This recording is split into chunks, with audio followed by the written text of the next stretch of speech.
നമസ്കാരം. പുതിയ വീഡിയോയിലേക്ക് എല്ലാവർക്കും സ്വാഗതം.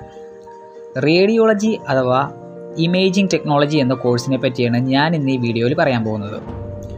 BSc radiology and imaging technology, BSc medical imaging technology, BSc radiotherapy, BSc radiology എന്നിങ്ങനെയാണ് ഈ കോഴ്സുകൾ പല സ്റ്റേറ്റുകളിലെ യൂണിവേഴ്സിറ്റിയിലും കോളേജിലും പൊതുവായിട്ട് അറിയപ്പെടുന്നത്.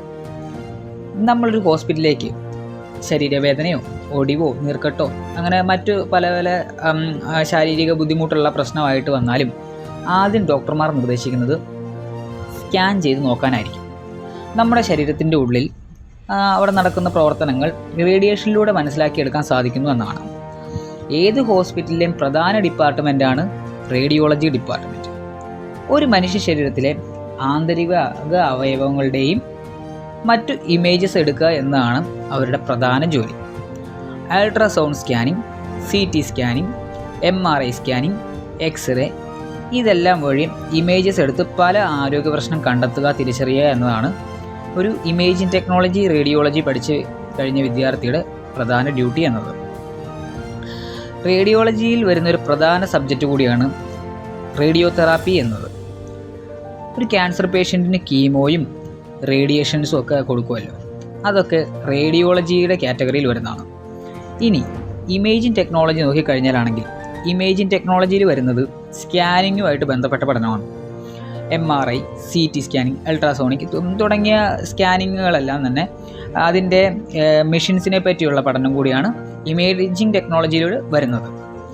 റേഡിയോളജിയിൽ എടുത്തിട്ടുള്ള ഒരാൾക്ക് റേഡിയോഗ്രാഫറായിട്ടും അതുപോലെ തന്നെ റേഡിയോ തെറാപ്പിസ്റ്റായിട്ടും വർക്കൗട്ട് ചെയ്യാൻ പറ്റുന്നു എന്നുള്ളതാണ്. പക്ഷേ ഇമേജിംഗ് ടെക്നോളജി കഴിഞ്ഞ ഒരു ആൾക്ക് റേഡിയോഗ്രാഫറായിട്ട് മാത്രമേ ജോലി ചെയ്യാൻ സാധിക്കത്തുള്ളൂ.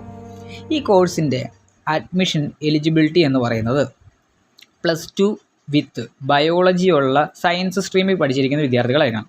55% മിനിമം മാർക്ക് ഉണ്ടാവണമെന്നാണ് പല യൂണിവേഴ്സിറ്റിയും പറയുന്നത്.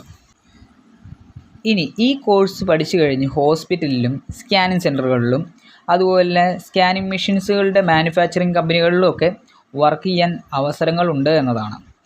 ഇതിൻ്റെ മാസ്റ്റർ ഡിഗ്രി എടുത്തിട്ടുണ്ടെങ്കിൽ തീർച്ചയായിട്ടും ഒരു ടീച്ചിങ് പ്രൊഫഷൻ തിരഞ്ഞെടുക്കാൻ സാധിക്കും. ഇന്ത്യയിലും വിദേശ രാജ്യത്തുമായിട്ട് ഉയർന്ന ശമ്പളത്തോടുകൂടി ജോലി ചെയ്യാൻ കഴിയുന്ന ഒരു കോഴ്സാണ് ഈ ഇമേജിംഗ് ടെക്നോളജി റേഡിയോളജി എന്ന് പറയുന്ന കോഴ്സുകൾ. ഇതിൻ്റെ BSc കോഴ്സിനും MSc കോഴ്സിനും പഠിക്കാൻ ആഗ്രഹിക്കുന്നവരോ കൂടുതൽ വിശദവിവരങ്ങൾ അറിയാൻ ആഗ്രഹിക്കുന്നവരോ തീർച്ചയായും താഴെ കാണുന്ന നമ്പറിൽ ബന്ധപ്പെടുക.